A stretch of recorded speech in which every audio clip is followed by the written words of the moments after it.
la route du potager dans le jardin de Régine. Donc vous avez pour commencer la vigne muscat de Hambourg, mise en treille, en fait sous une toiture.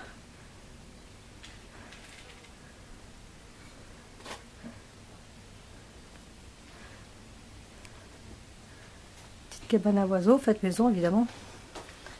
Et on arrive au coin des courges. Ici vous avez des courges, donc c'est mélangé en fait Tromba d'Albenga qui sont les courges Cor d'Italie et courges longues de Nice. Donc avec de la vigne mélangée, puisqu'en fait tout est un petit peu mélangé pour profiter au maximum du petit espace. Ici vous avez une courge longue de Nice qui en fait est suspendue et juste à côté une autre courge. Toujours le mélange des plantes un petit peu. Petite courge longue de Nice en devenir ici. Les auxiliaires en fait. Ici vous avez un cocon d'araignée qui une fois éclos, trouvé par hasard et qui s'est installé dans ce pot. J'ai mis le pot au jardin et ils vont travailler. Ici vous avez une autre courge et toujours les auxiliaires, c'est-à-dire, regardez, là il y a plein des petites bêtes et en fait c'est des tiges de cardon qui sont mises comme elles sont creuses, ils peuvent s'installer à l'intérieur. Ici c'est une petite guêpe de terre maçonne qui prendront domicile ici puisqu'elles seront nées ici.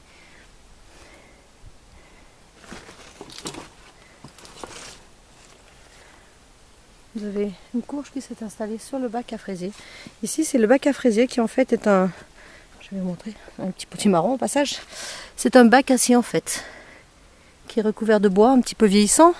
Et dedans vous avez tous les fraisiers, donc avec qu'on remet à marcoter. J'ai enlevé le paillage puisque il y avait en fait un plastique et je vais remettre un vrai paillage dessus. Petite Tromba d'Albenga ici, donc en fait est minuscule. Le terrain est toujours laissé avec les graines qui viennent. Donc là vous avez la terre que j'ai récupérée avec une blette qui pousse. De ce côté du jardin vous avez les cassis, topinambour derrière, groseillier, estragon. Donc là une allée centrale en dalle, parce que c'est là où on passe toujours et on ne change jamais l'emplacement. Toujours mélanger les fleurs et les légumes. Alors en pousse spontanée vous verrez tout au long du jardin vous allez retrouver des blettes, donc blettes traditionnelles, côte rouge. Ici vous avez de la bourrache, salade qui vont, je laisse devenir en graines en fait. Le but est de laisser la plante faire son cycle naturel. Des cognaciers récupérés, en figuier et en fait la pépinière du troc vert à venir. Toujours les plantes qui viennent de troc, etc. Et derrière les amarantes vous avez les petites salades qui vont pousser tranquillement pour la saison à venir. Toujours les blettes spontanées. Ici, des plantes récupérées sur le tas de végétaux, la déchetterie qui en fait ont très bien pris. Alors le coin des fleurs qui en fait sont au pied d'un prunier. Basilic de Martinique, échange d'un troc avec les graines que je vais récupérer. Laitue, basilic laitue. La basilic sacrée, toujours laisser les graines et pour permettre de partager après. Alors là au milieu vous avez un petit concombre qui en fait s'est échappé de sa grille. Les concombres sont mis sur support. Je les installe sur un treillis. J'utilise beaucoup les treillis métalliques. Ici c'est un treillis avec là vous avez le concombre qui va destiné aux graines. Une autre variété de concombre, manger ou pour les graines, à voir. Et avec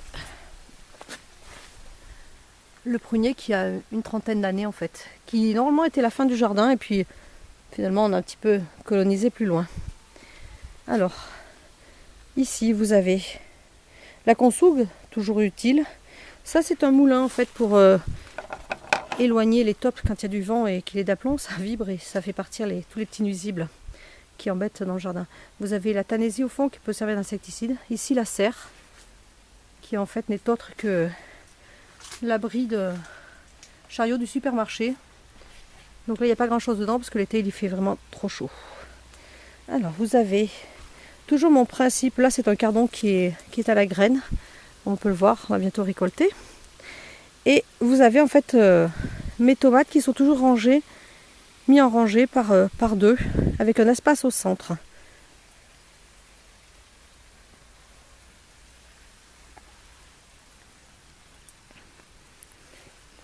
Toujours mes structures métalliques qui en fait sous toute forme permettent d'avoir un rangement simple et pratique. Ça peut aussi servir de tuteur, comme ici, c'est un autre modèle qui sert de tuteur. Et toujours l'idée des tuteurs protégés, vous avez ici une balle de golf, pratique pour les embouts de tuteur.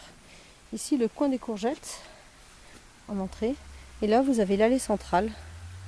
Et du coup l'arbre est tellement chargé qu'il faut se faufiler.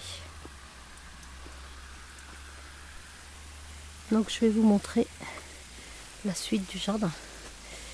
Ici c'est tout le coin des courges, tout mélangé en fait. Et il n'y a pas de pollinisation croisée puisque c'est tout des pieds mères, enfin des pieds d'origine. Et je vais vous montrer mon système d'arrosage. Donc en fait, il y a un tuyau souple et ces tuyaux plastiques qui sont de la récup qui permettent d'avoir des trous. Voilà. Et d'arroser en fait sur des longueurs. Ici c'est les poireaux mis sous filet. Je vais terminer l'opération pour éviter tous les insectes puisque je ne mets aucun traitement. Ici la planche que j'ai récupérée après les pommes de terre dans laquelle j'ai mis les poireaux et les futurs haricots. La particularité c'est qu'en fait j'ai mis du compost entre mes raies de pommes de terre. Et ce qui fait que là maintenant il est à point et impeccable pour nourrir la suite des cultures. Là vous verrez, il y a plein de petites plantes qui poussent. C'est tout simplement de labourage qui va fleurir en décalé et qui permettra d'attirer les pollinisateurs, de l'onagre et puis des volubilis. En fait la structure qu'on voit là c'est une structure sur laquelle il y avait des haricots grimpants et au pied d'ailleurs il reste quelques haricots et de chaque côté une raie de haricots pas grimpants en fait, et ça me permet d'avoir un arrosage pour 3 rangées de haricots. En fait tout le monde cohabite très bien et ça fonctionne très très bien. Mais ici vous avez la démonstration de l'eau qui arrive et qui en fait arrose sur des rangées. Le paillage c'est en fait tout ce que je récupère dans le jardin. Donc ici vous avez tous les volubilis que j'ai mis et qui feront une couverture. Je mets également un petit peu des copeaux et en fait je les azote avec du purin d'ortie pour faciliter la décomposition et éviter la fin d'azote de la plante qui en fait pour se décomposer ces copeaux ont besoin d'azote et du coup le prennent dans le sol donc au détriment de la plante. Mais en mettant le purin d'ortie vous apportez l'azote et ça permet de garder l'équilibre. Pommes de terre qui en fait sont les pommes de terre récupérées de notre consommation qui avaient germé. Ça sera ma dernière série de pommes de terre nouvelles pour mois de septembre. Derrière vous avez des cocos, des haricots coco et des haricots traditionnels. Également les tomates, toujours mises un petit peu de partout dans le jardin. L'énorme arroche belle dame qui en fait parsème le jardin et qui sert un petit peu de tuteur. Ici vous avez une superbe tromba d'albenga qui grimpe dessus. Il faut savoir que ça fait plus de 3 mètres la roche belle dame. Et en fait on récupère les feuilles au printemps comme ça. On casse et on consomme comme des épinards. Là vous avez 2 beaux spécimens de tromba d'albenga qui cohabitent avec une courgeonque de Nice. Voilà, et comme vous pouvez le voir, le sol est toujours recouvert en fait, toutes les plantes, et permet d'avoir toujours un sol souple. Ici c'est arrosé par des goutteurs, c'est-à-dire que j'ai une citerne et c'est le seul goutteur que j'ai dans le jardin qui permet d'avoir, je remplis la cuve et puis par gravité ça s'arrose tout simplement. Le principe des tomates que j'utilise dans tout le jardin, c'est-à-dire que je mets 2 tuteurs à 60 cm d'écart et je plante 2 rangées de tomates, enfin une de chaque côté. Et toujours mon principe, le tuyau central d'arrosage. Passage. Toujours les variétés partagées dans des trocs. Et le principe c'est qu'en fait j'utilise mes tuteurs, ce sont des les tiges du mulet platane qu'on a taillé ou des bambous en fonction de ce que j'ai. Et en fait je les mets reliés avec un fil de cuivre que j'utilise depuis plusieurs années. Donc il est double, comme vous pouvez le voir. Et en fait je cercle autour en tournant comme ça, ça me permet de tenir le tuteur et d'avoir vraiment de solidité par rapport au vent et avec des tuteurs qui ne sont pas forcément de hyper bonne qualité. Vous avez toujours les allées en bois, on ne marche jamais sur le sol directement, c'est toujours protégé. Toujours le mélange de plantes, les cosmos, avec ici la planche récup, ici un ancien cardon, la mélisse, et ici les graines des fenouilles, à côté le terrain que j'ai récupéré et qui avait des cultures, les salades en l'occurrence. Et voilà, la terre toujours très souple. Ici ça a juste été recouvert, il n'y a pas de carton puisque c'était les planches d'hiver qui étaient là. Tous ces végétaux sont réutilisés pour refaire un cours au sol. Ici vous avez les poireaux perpétuels qui poussent à leur guise dans le jardin.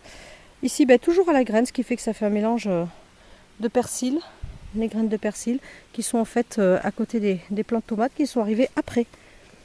Alors c'est jamais hyper propre, c'est-à-dire qu'il y a toujours des végétaux qui servent de cours au sol et qui tiennent l'humidité.